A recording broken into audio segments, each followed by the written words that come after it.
I'm not afraid of the darkness. Spiders don't bother me, nor do snakes or heights, or any of the regular things. I'm afraid of a child growing inside me, breathing my blood, displacing my organs, until he eventually rips his bulbous head free from my body and leaves me in a ruin. I'm afraid that I will resent all the pain and obligation and loss of opportunity in life, and that all the hatred will make it possible for me to love him.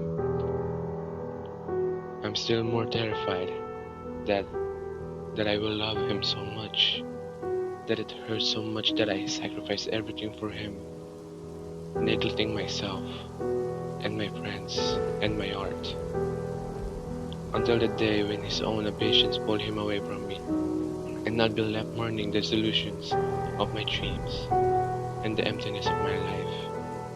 And then I will sit down my aching limbs and wait for my weariness of old age to erode my cherished memories and free me from his heartbreaking desire to be someone.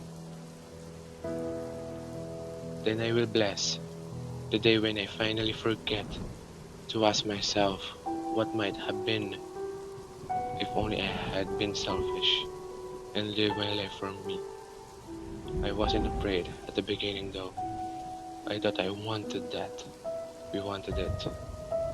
My husband, Kirk, and I had just moved into our first house, and I was very sure we still fought about stupid things, but we love each other, and that should have been enough to make him love the child too. Okay, do you want to make the appointment to take care of it, or should I? That's all he said. We'd been married a year, and he didn't even ask if I wanted to keep it. We started to argue, and then the fight took on a life of its own, in that insidious way, which leaves us screaming at each other about nothing. I thought he was being immature. He thought I was the one who needed to grow up and quit painting. I said he didn't take enough initiative at work, and he said I didn't respect him. Before I knew what was happening, his pickup was spraying gravel in my face as I sobbed incoherently in the driveway. I didn't see him again for 4 months, which was more than enough time for me to doubt every decision I ever made in my entire life. Then suddenly one night, he was crawling into bed at 2 a.m., stinking like death, blubbering apologies and promises. I was so relieved that I didn't even mind that he was drunk. We were intimate as a husband and wife should be, and when I fall asleep on his chest afterward, I thought everything was going to be okay. I'm so happy you came back, I whispered, nestled against him. I changed my mind, he said. I want a baby now. He's yours. I promise, as I drifted off to sleep. There was so much blood when I woke up that I thought I'd been stabbed. I rushed to the bathroom, screaming for Kirk to help me, but he was nowhere to be found. A miscarriage doesn't just plop out and leave you as good as new. The baby drained from me over the wall next day, taking my soul with it. Big bloody clots, leaving me shrieking in anguish on the bathroom floor. I chanced to see myself in the mirror, and the sight of the network of the bloody trails running down my thighs was enough to make me smash my fists straight through the glass. The pain was good. It reminded me that I had a body outside of the one that I just died. I couldn't flush it. I couldn't toss it. I couldn't even touch it. I just left it there on the floor and crawled back to my empty bed. I tossed and turned for hours until the clenching pain subsided. But it was nothing compared to the pain of knowing Kirk did this to me. I don't know how or why, but when he came back last night, he killed my baby. And if my feelings in that moment were any indication, then he might have killed me too. I wasn't expecting to see Kirk again. I took myself to the doctor as soon as I was able to drive. And that was when I got my first big shock. The ultrasound confirmed a perfectly healthy growing baby boy inside me. There wasn't even any indication of blood loss. All my vitals were strong, and I didn't have anemia. The doctor couldn't explain what happened, but finally convinced me that I had a hysterical hallucination and that everything was fine. The bloody pool in my bathroom, which greeted my return, told a different story. But I couldn't force myself to scoop it up and bring it in for analysis. I just mopped everything off the floor and thank every god that would listen that my child was still alive. The second big shock was from Kirk. When I heard the knocking on my door, I figured he was came back with another apology. Well, it wasn't going to work. The child and I were both better off without him. When I opened the door though, it was his father who entered with his hat in hand. I sat quietly on the sofa with him while he explained his sympathies. I know you counted on Kirk, but I want you to know that you can count on us too. No one knows what he can bear until it's been put on his shoulders, and I'm just so proud of you for carrying on without him. Poor old man was moved to tears when I said they were welcome to stay involved with my life and the life of their grandchild. He hugged me and pat my stomach and told me all about the games Kirk used to play as a child and what to do expect when my boy started growing older. Finally, he said his goodbyes and promising to check in with me next week to see if there was anything I needed. I just wish Kirk was still around to see him grow up, he said as he was leaving. I didn't want anything more to do with Kirk, but I was touched by his father's sincerity that I still extended that offer. Tell Kirk that he's welcome to meet the baby too, I said, even he won't be a father to him. Kirk's father gave a hard-pressed smile. I think he'd like that. The funeral in this Sunday, so I hope you and that baby will come say goodbye. The words didn't register until after the door had closed. Kirk hadn't just left us. He'd leave everything. It had only been 2 days previous when I'd seen him last. I've kept that meeting a secret until now. Everything else at the funeral was convinced that he'd put a shotgun in his mouth 2 weeks ago. Whatever visited and been with me that night had told me it wanted the baby now, but it wasn't Kirk. That's when I started to become afraid of the child growing up inside of me. I can shake the thought that the stuff pouring out onto the bathroom floor, that was my real child from the real Kirk. What was now growing inside me? That must have come from the visitor. So there I was left wondering what I'm more afraid of.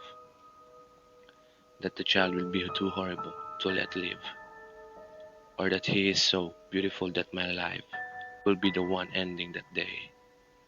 It was too late to get it taken care of, but I don't think I would have done it even if I could. It wasn't until I was well in my 8th month of pregnancy when I heard the 2 a.m. knocking again. I lay in my bed trembling, holding my breath, wondering if it would just go away. No, there it was again, hard, insistent pounding, like something that would break the door and if I kept it waiting. I know you're in there. It was Kirk's voice. I would still recognize it, even if I didn't hear it again for 50 years. Go away. I regretted in the moment I replied. An hour passed. In the next few seconds of silence, as gut-wrenching as the stillness was, the sound of the opening the door was worse. He was inside the house, but the thought of getting out of bed and confronting him, of confronting it, I got out of bed to grab my phone from the nightstand and call the police instead. Did you make him a promise? It was Kirk's voice on the line. My fingers were shaking so badly, I couldn't even hang up. I just threw the phone across the room and jumped back into bed. This was all a bad dream. It was another hysterical hallucination. I just had to go back to sleep and... But how was I supposed to sleep when I heard footsteps climbing the stairs? What promise did you make me? Kirk's voice was right outside my bedroom now. I couldn't answer him. I could barely breathe. I should have tried harder though, because when the door opened, it was even harder to think straight. Kirk was standing in the doorway. Only half of his face was now missing, from where the shotgun bullet entered his mouth. Had it looked like this the last time we were making love? It had been so dark, but the stench of death seemed all too familiar. There's no baby, I forced myself to say. He hasn't been born yet. I don't care, he's mine. The malodorous atmosphere engulfed me, and I could taste it like a rotten cabbage dripping down the back of my throat. He was getting closer, still blocked the only door out. You will kill me if you take him now, I told him. Please wait, at least until he's born. I don't care, I want my son. He lifted his stiff limbs with his hands to clamber into the bed beside me. I didn't see any weapon of him, but thought of him to pull the child out of me with his rotting hands was even more terrifying. I gagged so violently that I would have fallen over in his hands hadn't clutched my shoulders. And I forced myself not to watch as I felt some of his own decaying skin slide up to splatter across my bed. Those disgusting fingers. I had placed a ring upon one and sworn my love before my family and before God, that I often would disguise as face. I did not know myself until I whispered my secrets to him and washed myself with his acceptance and support. If I closed my eyes, the arms that clenched around me could almost still have been the ones that held every night as I fall asleep. Do you still love me? I asked what used to be my husband. Doesn't matter. You can't love me in return. If I could, every word I spoke carried the weight of my life and the life of my child. Would you still love me back? You can't. If you could, I never would have left. You still do, or you never would have come back. Mothers make sacrifices for their child. That has been documented across eons of history, cultures, and even species. Kissing him wasn't for my child though. I did it to save my own life. I would have ripped my own baby boy from my body and handed it to him if I could escape unharmed. I must be the worst mother in the world. Because when Kirk was done with me that night, I still promised to give him the child when he was born. It's amazing how much my mind changed. I held my boy for the first time. Suddenly he wasn't just a medical condition which needed to be resolved. He was more a part of me now that he was inside me. And I finally understand that living for him wouldn't be a sacrifice. He is my soul, and everything that I do for him, I do for me. I know I've been selfish with my love. I know I made promises which I don't intend to keep. I know I've lied to what was left of my husband when I pleaded for my life. But now, I truly have something worth. living and dying for, and I'm not going to give him up, no matter what happens. Until then, I'm doing the best I can getting by as a new parent who can seem to get any sleep. It's not the baby keeping me up though. It's just the waiting for the 2 a.m. knock on my door.